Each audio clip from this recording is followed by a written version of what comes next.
നമ്മൾ ഹിന്ദിക്കാരോട് സംസാരിക്കുമ്പോൾ nice to meet you എന്ന് പറയാൻ ഒരു വേർഡ് ഉപയോഗിക്കാറുണ്ട്. പലർക്കും അറിയാം, ചിലർക്ക് തീരെ അറിയില്ല.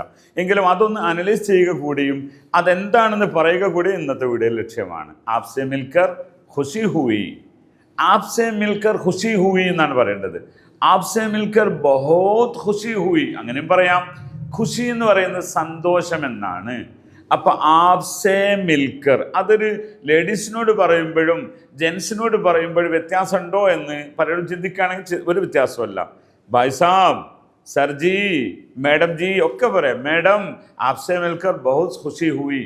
കാരണം ഹിന്ദി ഭാഷയിൽ ആപ്പ് എന്ന് പറയുന്നത് മലയാളം പോലെയാണ്. താങ്കൾ എന്ന് നമ്മളൊരു സ്ത്രീയോടും, അതായത് ബഹുമാനിക്കുന്ന ഒരു പേഴ്സണായ സ്ത്രീയോടും അതേപോലെ പുരുഷനോടൊക്കെ താങ്കൾ എന്ന് പറയുന്നത് പോലെ ഹിന്ദിയിലും. ക്ലിയർ ആണോ? അത് ആപ്സെ മിൽക്കർ ഖുഷി ഹുയി, അല്ലെങ്കിൽ ആപ്സെ മിൽക്കർ ബഹുത് ഖുഷി ഹുയി എന്ന് പറയാം. ഓക്കെ, ഇവിടെ രണ്ട് വേർഡാണ്. ഖുഷി എന്ന് പറയുന്ന വേർഡാണ്. ഇവർ സംസാരിക്കുമ്പോൾ പറയാറുണ്ട് ഹിന്ദിക്കാർ, ഖുഷ് ഖബരി സുനായിയേ.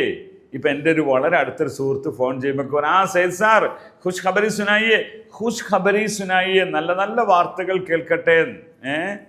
അപ്പോൾ ഇത് ഈ അറബികൾ പറയുമ്പോഴങ്ങനെ പറയാറുണ്ട്. ബഷീറിനെ ആങ്ക് എന്ന് പറയും, അതാണ് ആ സാധനം. അങ്ങയെക്കുറിച്ച് നല്ല വിവരങ്ങളൊക്കെ കേൾക്കട്ടെ എന്ന് പറയുന്നത്. നമ്മൾ മലയാളത്തിൻ്റെ ശൈലിയേ അല്ലാതെ. ഓക്കെ, അങ്ങനെയൊക്കെ ഒന്ന് പറഞ്ഞു നോക്കി, എന്തൊരു ഭംഗിയുണ്ടാവും വാക്ക്.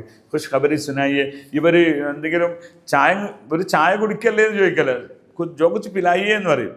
ഠണ്ടാവണ്ട പിലായിയേ എന്ന് പറയും. നല്ലതൊന്നും കുടിപ്പിക്കൂന്നാ, നല്ലത് തരൂന്നാ പറഞ്ഞതിൻ്റെ അർത്ഥം. ഓക്കെ, അവ ഖുഷ് നാ, ഏ ഖുഷിക്ക് ബാത്ത്, ഇതൊരു സന്തോഷമുള്ള വാർത്താണ്.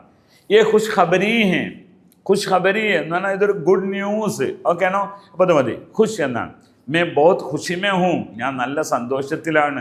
അപ്പോൾ അതാണ് പറയുന്നത് ആപ്സെ മിൽക്കർ ഖുഷി ഹുയി എന്ന് പറഞ്ഞു. അപ്പം മിൽന എന്ന രണ്ടാമത്തെ ഒരു വീട് അതിലുള്ളത്. മിൽന, മിൽക്കർ എന്ന് പറഞ്ഞാൽ കണ്ടിട്ട്, നിങ്ങളെ മീറ്റ് ചെയ്തിട്ട്. മിൽന എന്നുള്ളതിന് കാണുക എന്നതും മീറ്റ് ചെയ്യുക എന്നാണ് അവിടെ ഉദ്ദേശിക്കുന്നത്. മീറ്റ് ചെയ്യുക, കണ്ടുമുട്ടുക.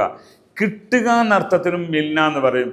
ആജ് തെൻഹ മിലി, ആജ് തെൻഹ, ഇന്ന് തെൻഹ മില, ആജ് തെൻഹ മില, അന്ന് എന്താ ശമ്പളം കിട്ടി. അപ്പം മില, മിൽ ഗയ, കിട്ടിപ്പോയി. അപ്പം കിട്ടി എന്ന അർത്ഥത്തിനും മീറ്റ് ചെയ്തു എന്ന അർത്ഥത്തിനും മിൽ ഗയ, മില, മിൽന എന്ന് പറയും. ഈ മീറ്റ് ചെയ്യാന്ന് അർത്ഥം മില പറയുമ്പോൾ സേ കൊണ്ടാന്ന് പറയാൻ നല്ലത്. ആപ്സെ മിൽന ഹെ, കൽ ആപ്സെ മിൽന ജറൂർ ഹെ, നാളെ നിങ്ങളൊന്ന് കാണും നിർബന്ധമായിട്ടും. ആപ്സെ മിൽന ചയ്യെ, നിങ്ങളൊന്ന് കാണേണ്ടതുണ്ട്. ഓക്കെ, അപ്പോൾ ആ വാക്കൊന്നുകൂടി പറയാം. ആപ്സെ മിൽക്കർ ബഹുത് ഖുഷി ഹുയി.